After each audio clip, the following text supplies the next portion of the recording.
Right, let's turn that music down. Welcome to 100% LCFC. There's nothing to see here. There's nothing to talk about tonight. Nothing at all. No Leicester fans want to talk about anything. My name's Phil. This is 100% LCFC. We are live on Facebook, Twitter, YouTube, Periscope. And there is probably quite a few things to talk about. I kid you not. Loads and loads of comments coming in. If I can always ask you to like and share the video, that is much appreciated, because the more fans we get on here, the better. I have shared the links around in several of the Facebook groups and Twitter groups. If you want to join us via the video link into our software, you can do. A couple of fans I've got lined up already to come in is Chris Forian, who runs Leicester Till I Die fan group all over Facebook and Twitter. So we've got a bit of a collaboration tonight going on, which is great to have Chris on again. And Tom Hoger, who joins us regularly. If he's not ranting on BBC Radio Leicester, he is with us tonight. So I am just checking that we have got things. Few people saying, let me know if you can see us all right. Evening to Mick Paget. I can put your comments on screen as ever. Phil Creed is saying he's got no picture. Don't know, Phil. Hopefully, let me know if you've got the picture. Curtis Holloway. Hello, Curtis. Saying he's here for the meltdown. What meltdown? I've told you there's nothing to see. Richard Wilson says, hello, mate. How are you? And Terry says, hi, Terry. Thanks for watching as ever. Says, have managed to get on from the start this week. Yes, you paid your bill. Terry was having lots of streaming problems last week. Get your questions in. We did a live earlier. I've got 5 or 6 things written down that the people at lunch on our Leicester lunchtime live wanted to talk about. Obviously, Claude Puel. Should he stay? Should he go? We've got massive poll results coming in where over 90% of Leicester fans on our fan shows said they wanted Puel gone. That's the big question. Should he go? Should he stay? He's still there. If he was to go, who would you have in? That's the next question. Another question people wanted to ask was, have the players down tools? ... Again, did they down tools last year for Ranieri? Have they done it again now? I can see, you lot can't see it. I can see Tom's shaking his head, getting cross. So I'm going to stop putting the questions out. You put them out there. And come on, here come the boys. Here comes Don and Tom. Hi, Tom. Hi, Chris. Not Don. What am I on about? Don? Losing the plot. Let's start. Good evening. Like a couple of BBC presenters. Chris on the right or left-hand side of the screen, depends which way you're looking at it. And Tom, give us a wave so that we know who's who. Tom, wave. Oh, he can't see his hand. Anyway, Chris, let's start with you. How's it been on Leicester Till I Die since the match on Saturday? I'll give you one guess. I would find it very hard to say there's been more than 2 or 3 positive posts in favour of 12. I mean, I, like yourself, did a poll on Saturday night. I know it's very instant, a knee-jerk reaction, but I mean, basically just a simple question, Quell in or out, yes or no. And Quell out, yes, was 470, and Quell to stay in was 16. I think that's kind of, I don't know whether very much in the results given game, but I think that's just a performance. I mean, the guy that does my ratings for the team and the manager both got 0. I just don't know where we go. I really don't know where we go. Saturday morning, I was on national radio defending Puel, saying he's got to be given time. You know, he's got to change things around. He's got to change the style of play. He's got to adapt because people know what we are like now. And then he goes and picks a team and that formation. I just beggars belief. Yeah, Tom, let's bring you on, Tom, because you're a glasses half full sort of guy, or you were trying to be. You're very much trying to be. Talk us through why you'd probably like to give him a bit more time, wouldn't you, Tom? Look, the performance of the weekend, it was shocking and it wasn't the best performance.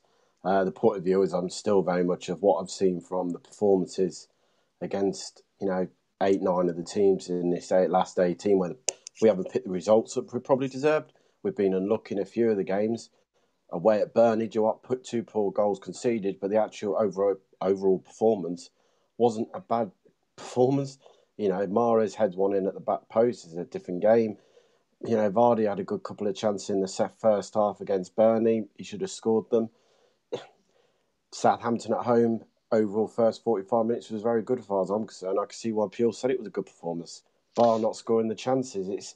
They're just frustrating. I can see where he's trying to take us, and I keep trying to point out, if we want to be one of these teams who make it into the top six, you've got to do what they do, and that's use the football a lot better than thinking you're going to break into the top six by playing counter-attacking football every single week. Yeah, I mean, here's an interesting fact. I'm going to read out a few comments in a minute, but interesting fact, trying to be on the glasses half full positive side for a moment. I've read today that if the season had started on the day that Claude Puel had took over Leicester City, we would currently be sat 10th in the Premier League. So if you judged him on just his period here, he would have put us pretty much smack bang in the middle, 10th. Sort of got us to the quarter-finals of at least the FA Cup and the quarter-finals of the League Cup to some extent. You know, it's probably not too bad. I'm going to go for a few comments here. Puel has made mistakes, says Reese, but these players have let him down big time. It's disgraceful, which I think is a feeling for a lot of them about the players. Andreas saying Puel is not the man to take us forward. Paul Malkin says he has no idea of the best starting lineup, subs, tactics, and has to go. I think I'll start with you, Chris, on that. The lineup on Saturday, I'm a massive Mark Albrighton fan. He's normally my first name on the team sheet. He's been dropped a few times recently, or put, and then when he's been moved back to right back mid-game with Danny Simpson coming off, I've always found strange. But to start him and have Danny Simpson on the bench, what do you think, Chris, to some of these tactics? I mean, I think I said last the other week that I wanted a manager in after Shakespeare that had a plan B and C, not just a plan A. But his plan B and C are just as bad as his plan A. I mean, he plays Mark Albrighton at right back. You know, he's not a defender. Was it Southampton he played in that same position for us? In the Southampton game? I'm not sure. I know he's done it in the game before, and he virtually almost gave a penalty away that game, just outside the box. But he's not learning by his mistakes. And the lineup just sort of begged a belief. Dragovic, what has that guy got to do to keep his place? You know, Morgan has been dropped.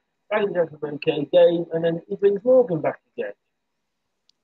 Yeah, he's had his moment, but yeah, Tom. Sorry, Chris. Tom, yeah, the defence, that was a positive to take from the Southampton defeat, draw. It feels like a defeat, 0-0, wasn't it? That Dragovic had been brought back in and Morgan had been dropped, and we got a 0-0. And yet, you know, next game we seem to have switched back again. Yeah, just one point someone put on here to me. It put Liverpool don't play counter-attack, do they? I agree, Liverpool play counter-attack football, but also Liverpool know how to keep the football and move it around the park a lot better and a lot quicker than we are doing at the moment. That is what Capelli's trying to do. Going back to team selection at the weekend, I totally agree. I don't get why he brought Morgan back into the team. You get a clean sheet, okay, against a team who haven't scored many goals this season, but you still try and take the positive of that. He put Albrighton in there. Why is Paul Brighton in there? It's quite simple. If you look at him at Southampton, he played with Bertram and Sisak. Is it the right back for them? Who are both defended fullbacks who like to bomb on and open up the play. That's what he's trying to do with his fullbacks. That's why Chilwell gets picked in front of Fuchs, because he wants the fullbacks to overlap the wingers and cause more problem for defenders. He can't do that with Simpson. He's tried it. He doesn't work out because Simpson hasn't got that end product of crossing a ball into a box. Sadly, Chilwell's not got that end product at the moment, but he still picks him every single week. It's a strange one at the moment, and it is so hard to try and stick up for a manager when he's not helping himself by picking players who aren't playing that well at the moment. I can understand the fans' frustration on that. I mean, Chris, there was times against Palace where we were being overrun round the back and the sides with Chilwell and Albrighton leaving way too much space, if you ask me, for like Zaha and people like that. It's what Tom said then. Yeah, he's trying to do different things, so we haven't got the players to do what he wants to do. So he should be in his position, with his experience, saying, right, this is where I want to take us forward. But until I've got those players in, if he's still in the summer he may be able to bring in, I have to play with the players I've got. And what is Appleton doing? Is he not saying, I said, look, this isn't working. The players you've got, this is how we're going to have to play until we've got the players in to change it. She's having good second half just recently as well. But by then, we're 1-0, 2-0 down, and we're playing catch up. And it was an embarrassment. This was Crystal Palace. You know, Man City win 5-1 at the weekend. That's Man City. we did against Palace. Andy White says here, all Brighton playing on the right in defence while Gray was on the left in midfield was an absolute joke. It looks like Appleton and Puel have had some sort of disagreement. And this needs sorting. Something that a few people have said to me is that, I mean, obviously we've lost 5-0 away. And as most Leicester fans know, it's a heck of a trek down to Crystal Palace. It's not an easy one to get to, wherever you've come from. I believe I wasn't there. I'll hold my hands up. I wasn't at the match on Saturday. I was elsewhere, I'm afraid. But people said that Puel pretty much just turned and went off. A lot of the players just left the pitch, didn't go over to the away fans. I hear that Dragovic was one of the first players and one of the few players to go over to the away fans. I find, it's hard. It's tough to go over when you've lost, but I've often see it at the King Power. I think at least the fans feel a little something, Tom, when the players go over. Have you heard any of that sort of talk? Yeah, I mean, seeing a lot of a meltdown on Twitter Saturday night. I think Twitter went into meltdown over Leicester, especially some of the fans with the performances and the way the players did. By the sounds of it was literally 4 players went over and clapped the fans. If that's the case, it's quite sad, really, that in a day and age where the money's spent to travel to go and watch a team, the fans should, the players should do every single game is go over and clap the fans for travelling. We travel in numbers everywhere. That's one thing you will never change with Leicester. We always take a good following home and away, and mainly away. The following is brilliant. To not go over, if it's only 4 players to go over and clap, is quite bad from the players, and hopefully that picks up again. Chris, sorry. Isn't that the main job to say to the players, "Oi, you get yourself over there. He should be taking the lead, and he should be, if they're not doing it, for whatever reason, he should be making sure that they are doing it." Yeah, I mean, I have seen other teams come to the King Power and lose, and their players all go over and away game chuck the shirts in the crowd or something and say, "Look, I'm sorry, but we hold our hands up." Since the match, again, I'll start with Tom. Vardy and Maguire have come out and sort of apologised via Twitter or pub press releases or something. Your thoughts on all that sort of after the show stuff? It's easy to put words on a Twitter account or an Instagram account. Again, we don't know who runs these accounts. I don't really think that Vardy be running his own private Twitter account all the time and his Instagram account. So maybe Dragovic probably the only one who really meant what he put. Maguire probably another one. But do you know what? It's words. At the end of the performances from the lads wasn't acceptable at the weekend. And this keeps going back to downing tools and forcing the manager out. I said it on the radio on Saturday. If that's the case again and they are playing against the manager, then the club needs to stand up to these players now this time. We can't have it every time they've got a manager they don't like, they don't play for him, because we're going to be a laughingstock. We're a laughingstock after we lost Ranieri. We're looking a laughingstock after Shakespeare left. And we could be a laughingstock again if Puel goes because the players don't want to play for him. If the players aren't playing for him, they're a disgrace and they should never put on a Leicester shirt again, because the fans have travelled all that way and to see a performance like that because they couldn't be bothered to play for the manager. If that's the case, it's wrong, and they should pay the ticket money back to the fans, because I've seen twice this season from away teams. One was Bristol City away at Preston, who lost 6-0. They paid all the ticket back for the money and the fans for the travel cost. And another one was Ipswich, I think, who got hammered 6 or 7-0 away from home, and the players paid the ticket money again. I honestly believe that the players on that much money could have come out and said, we'll reimburse the money for that weekend performance, because it wasn't good enough. Chris, would you agree with that, or do you think, we just move on? It sets. I've said that in the past. I think the problem is it sets the precedent. Every time we lose a game 3 or 4-0, are we going to start demanding our money back? I know where Tom's coming from. Are the players down in tools? It's so easy to say that these days. I mean, we said it against, like you said, there against Ranieri. It's easy to bring it out again and say, well, as soon as we're not playing well, are the players not playing for the manager? I mean, we'll never know. Something needs to be done. We're not a club for coming out and making statements or backing people. We're a club for doing everything in secrecy, which makes these sort of shows interesting. But we don't. I know something's got to be done. I mean, at the end of the day, we've got 3 games left now. If he's going to go, give him to the end of the season. I mean, had that run under Pearson when we first came up, when we were losing game after game after game. Personally, I have a 7-hour return trip from my home to the King Power to watch the game and back again.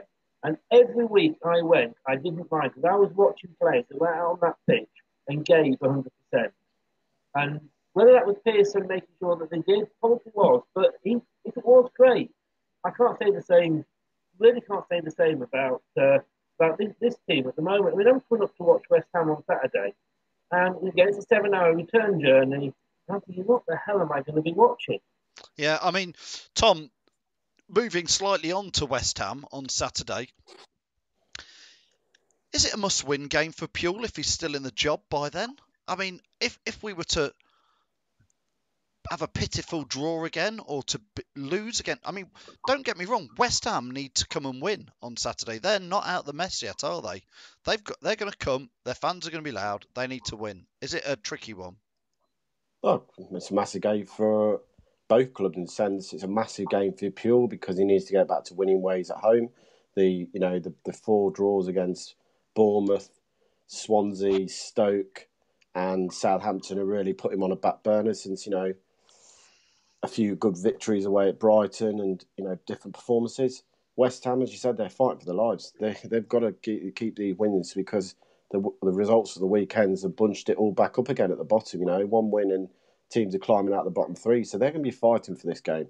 It's a massive game for Puel. I said it before we came on, and I said it on Twitter, Radio Leicester. If he doesn't win at the weekend, I could see there being a reaction from the board.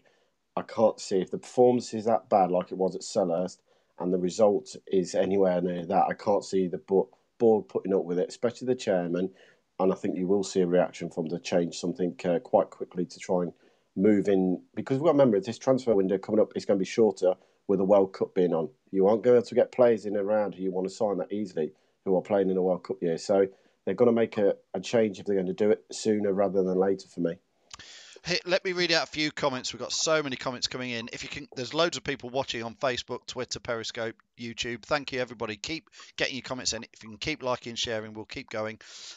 Loads of people here. Jacob Bray says, bring back Pearson. We will get onto that because quite a few people are saying that sort of thing.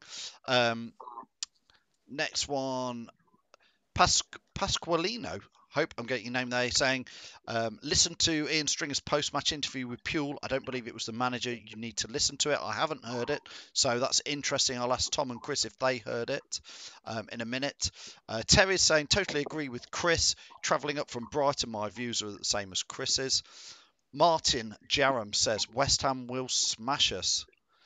Roy, oh crikey, it's getting doom and gloom here. Roy Lavery says, hi Roy, thanks for watching. Roy says, sorry, but we won't pick up another point this season. Lee Clayton, hi Lee, how are you? Saying, not won at home for ages, and it used to be a fortress.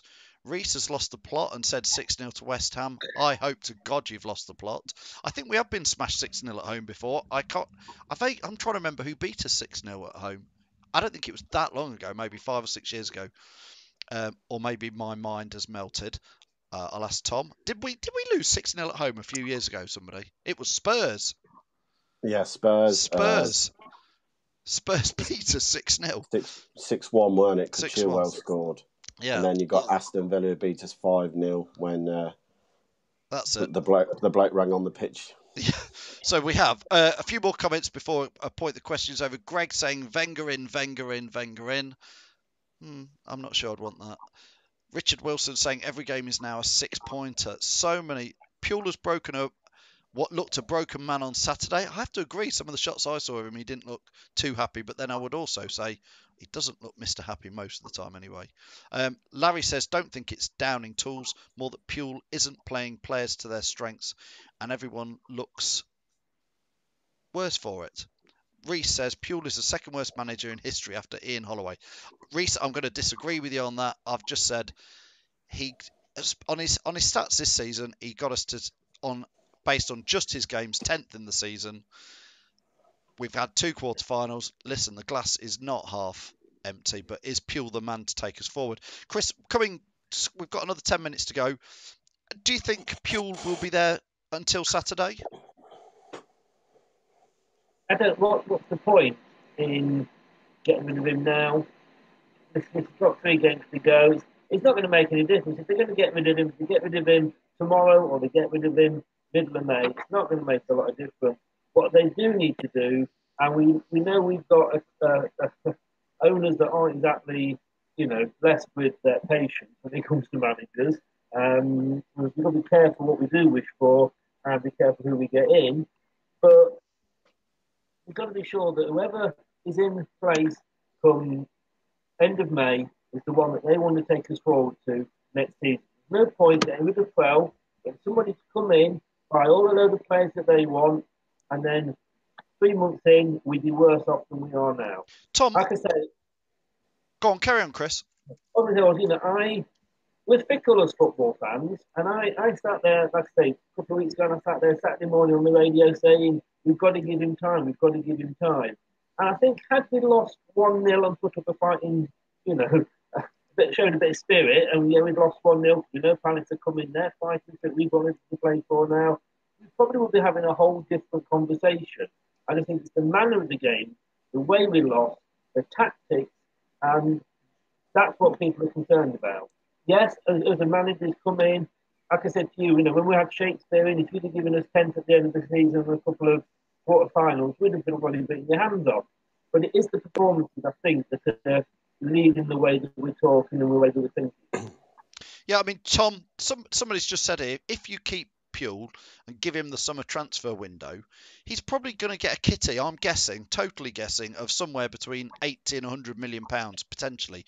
But in today's market, that buys you 3 or 4, 5 players. Surely that's not going to be enough, is it, to change the system around, Tom? Do you think? It isn't. It isn't. I think you also got to look at it as well that you've got to offload players to bring the wage bill down. The wage bill is extremely high at the moment because you've got a lot of players who came in after that Premiership winning season on a big wages who didn't deserve to be on big wages. You're losing 6 players in total by the sounds of it who are out of contract. I think it's Hamer, Huth, Dragovic on loan. Can't write them out top of my head, I was reading it earlier. But, you lose 6 players and you take that wages out of the budget. That gives you probably, I don't know, another 2 players in there to go and buy, from their wages alone, if you add it up that way. So you suddenly get 6 players in. It probably would be enough if you get the right positions and the right quality to do what he wants to do, and that is play football. Will he get the chance? I don't know at the moment. I think the week can tell, but we got him. If we are going to change, it's got to be early, like soon, because the transfer window opens at the middle of May this year because of the World Cup. So deals have got to get done quite quickly. But I'll say one thing tonight: if they sack Puel, then Rudkin has to go as well, because it's 3 managers he's appointed and 3 managers that will be sacked by him. Surely that's got to be a sign to the owners that Rudkin isn't good enough to be a director of football at this football club. Well, we know John Rudkin's name gets brought up every time we start to talk about transfers, Chris. Transfer windows have not been good, particularly. I'm going to hark on again about this loaning out these players at Christmas or January transfer window. I believe Ndid is out, isn't he? James is out. Albrighton's now suspended. It just seems a bit chaotic, Chris, doesn't it? The transfers and the policies. Not to have recalls on Andy King and people, Ujoa, if you want them back. I don't think we've had a good transfer window for 3 or 4 seasons now. I think once you saw the breakup of what was Pearson, Shakespeare and Walsh and that system that they had, and I said at the start, it doesn't matter if one person leaves, the system's still in there. It's not worked for us since then. It's proved it's not worked for us. Look at the players we've got. You've got to question when you've got a player, for example, like, and I'm a fan of his, I know not many people are, but Musa, he didn't do it for us week in, week out. He's gone back to Moscow and he's banging the goals in. What are they doing with him that we are not? Are they playing into his strengths? Well, somebody told me earlier when I did a live one at lunchtime, somebody told me Kramaric is being highly rated in the German league. I haven't looked, I don't watch German football, but I hear somebody tells me that he's banging the goals in and being claimed as the best player in German football. Tom, have you heard that? I've seen a few of his goals for the weekend. He scored one from the halfway line, picked the ball, ran up, over the top, chested it and dinked it over the keeper. It's a sweet volley from a corner into the back of the net of the weekend as well. Look, there's another player that I said at the time before he left the football club. There was a talented player there who needed the opportunity. But once again, it's another player who doesn't really make it that quickly. Oh, it's easy. Let's just ship him out, get some money back from him. There's a few players at this football club who've had that over the years. We ship out before we know what we're going to get. Going back to the moment you're saying about the midfield, I think it's proven since he's been injured how much of a vital player Vincent Iborra is for this football club to make us tick. Simple as that. Without him, we look the shadow of a team that we are with him in it, because he makes the midfield work harder. He picks up the players. He knows how to organise the team. It's quite simple. Vincent Iborra has to play every week, and when he's played, we look a lot better than when we don't play him. Obviously, he's injured, Chris. Who is going to play in midfield on Saturday? Give me a crystal ball. I mean, knowing Krell, probably Morgan. Ivan Gibbs has just put an interesting one up here, and Ivan, thanks. If that's the truth, I didn't know that. Ivan says you don't have transfer recalls in the Premier League. I guess Ivan's saying that's a Premier League rule. I'd be highly surprised, and if that is the case, then I'd say, well, don't loan out your players then, unless you've really, really got to. Seems strange. I think we need to learn by this and prove, you loan players out to give them game time. We haven't got reserve teams like we used to have years ago. You give these players game time. And if they're not playing, like Kamaric years ago, we're not going to know what they're like. So I can see why they loaned them out, but we loaned a hell of a lot out. Here, I've got an interesting one. It's taking up the whole screen, so you can't see any of us. Chris Smith says, candidates to replace Puel. And these are all not Allardyce, not Dyche, not Megson, not Pardew, not Pulis, not Dowie, not Pearson again, not Coleman, not McLaren, not Kerbishley, not Bruce, not Lambert, not Keane, not Neville, not Moyes. So, Chris, that's a lot of nots. But who would you replace, or are you a Puel in? Let's see. I probably would agree with that. List apart from one. I having spent 25 years in Burnley, getting up there now and again, I've seen a few matches. I think Sean Dyche, I don't know whether he'd come, and this is the problem. We can bandy all these names about. And I was listening to the radio coming home, and there was a West Ham fan on about getting rid of Moyes and saying we should have gone big and got Ancelotti in. Well, who says that Ancelotti's going to want to go to West Ham? Who's going to say all these big names that we're banning about? Mancini, he always comes up, but he's not showing any interest in coming. We can bandy these names around left, right, and centre. Benitez is the one that's being linked to the paper at the moment. I wouldn't mind him, but no guarantee that, just because we're Leicester, we're going to go, we want you to come and manage us, but they are going to. I mean, Benitez does get mentioned. Tom, I'm going to come over to you. I think you're a bit trying to give Puel the benefit of the doubt, aren't you, Tom? Let's have your views on whether. And do you think he's going to survive till the end of the season, or are you thinking he might go? If I'm going on what I think the club should do, and a lot of people are going to be totally against me, I think if you've got to give him time, I don't want to end up be like a club like Watford who sack managers every season because we don't do that well. Are you telling me finishing 10th, 9th in a bad season in the Premier League and 2 quarterfinals in cup competitions? I don't. I think, we should have got to the next round of one of the cups probably if he'd picked the right teams. And you can slate me for saying that, but I think you've got to let him bring in some players and show him what he's trying to do. The stats show that he has a better second season. Why not give him that chance? As I said, all those lists on there's no one I really would pick to bring in. And also, realistically, why would Rafa Benitez leave Newcastle? And people are going to say more money. It's not all about money for managers like Rafa Benitez. They're quite loyal to their football clubs where they stay at. He stayed at Liverpool for a long time. He could have left and gone to a bigger job. He didn't. He's doing a good job at Newcastle. He took time to build that squad up. I just think you've got to give him time to bring some players in and see what he can do over the summer, and give him 10 games at the beginning of next season to see where we're at, really, for me. Yes, I mean, for me, on Rafa Benitez, I think if he was going to leave Newcastle, that there would be teams in the top 3 or 4 of the top European leagues who could potentially come in for him. I think he'd be quite good at Leicester, but I'm not a massive saying it must be Rafa Benitez if he comes in. I guess for me, the jury is, I've been trying to back Puel, if I'm honest, personally, up until almost the Southampton match, which I was so bored, just bored, numbskull bored in the game, and then to go away to Palace, which I admit I didn't watch live, so I've only seen the highlights, but we did. It was a bit of a shambles. I feel sorry for every fan who made that trip. For me, I think Saturday's massive because if we're bored to tears again on Saturday and God help us lose, I just don't think we've got anywhere else to go, Chris.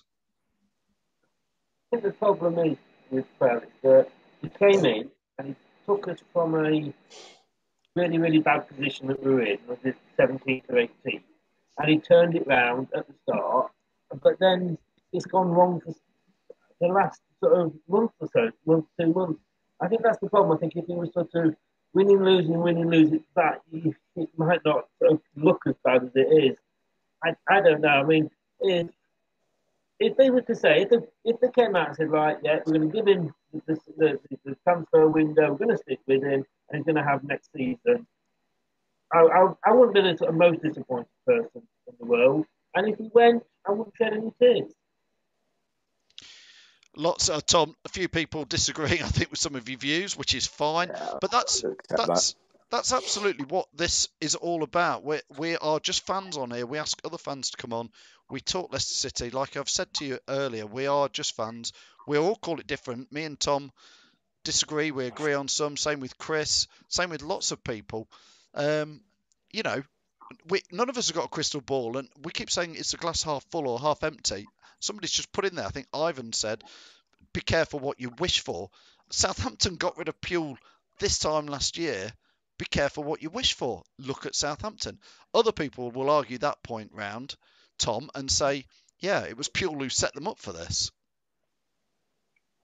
You can't say that though, because they brought a new manager in who played totally different tactic football, if you speak to Southampton fans, to what Peel was playing. So to say that, nah, don't believe that. They sacked him and they brought in a manager who was worse than him, who had no pedigree in English football, who'd never been in English football, and they wonder why near the bottom of the drop zone.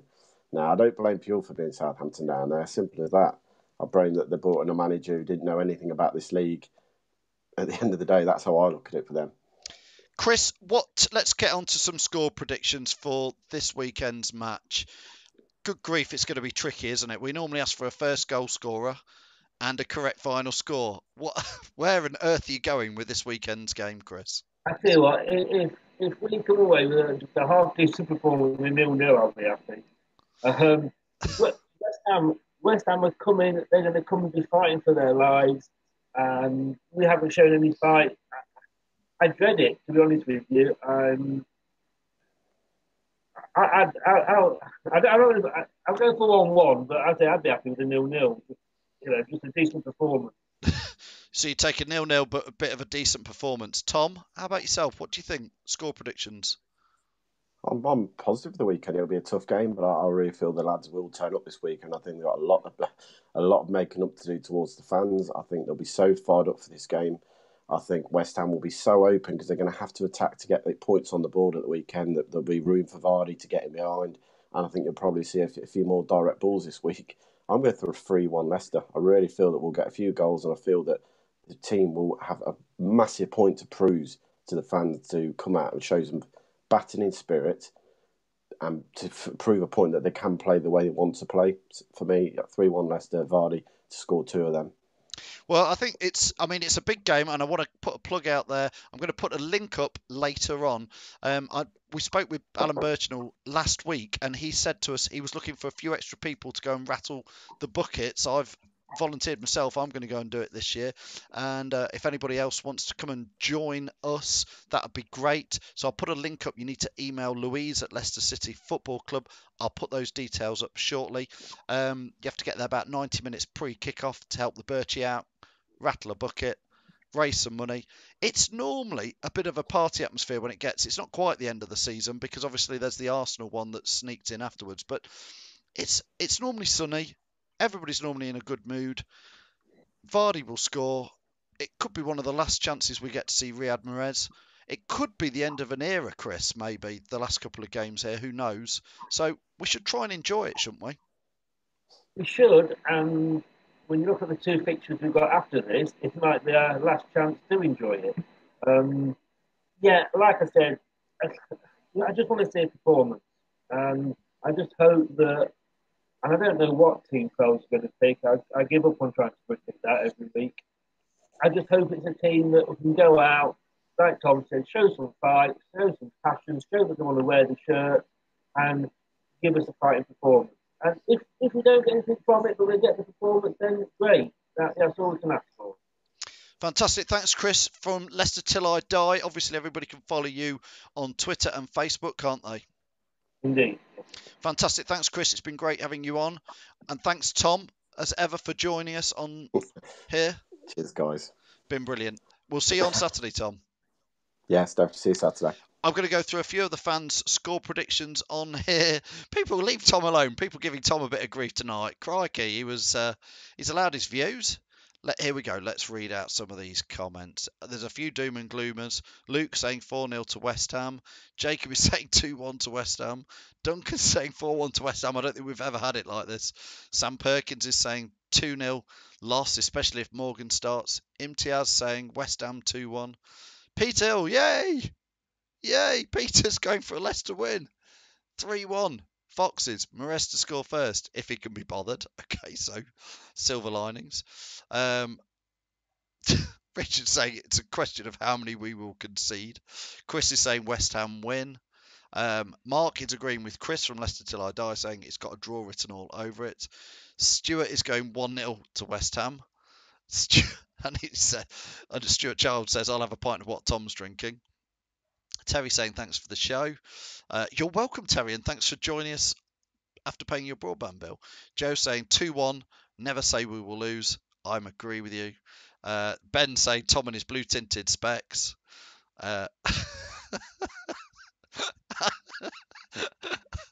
Anthony says, Jesus, Tom has his glass, his half glass, or his glass is overflowing. Really getting some grief on here. So 3-1 West Ham, says Jacob. Oh, pack it in, you lot. Come on. Leicester are going to win this. Carl. Good old Carl. 2-0 Leicester. I'm not reading out anymore if you doom and gloom ones. Mick Paget. Good old Mick saying 3-1 Leicester to win. Roy Lavery. I'm not reading yours out because you're predicting West Ham to win. So's David Campbell. Joshua, you get read out. 2-0 Leicester. We're going to finish on a positive. Well, I was trying to until Peter's come in with 0-0 boring. God, we're going to end with that. I don't know. Keep it 100% LCFC. Thanks again to Tom. Thanks again to Chris from Leicester Till I Die. We'll see you later on in the week. Don and Dipak are on Thursdays later. And we'll be doing more and more shows as 100% gets bigger and stronger for next season. My name's Phil. This is 100% LCFC. Don't forget, like and share the video. Thanks for watching on YouTube. Thanks for watching on Twitter. Facebook, of course. Periscope. Can't forget you guys. We'll see you all very shortly. Keep the faith, eh?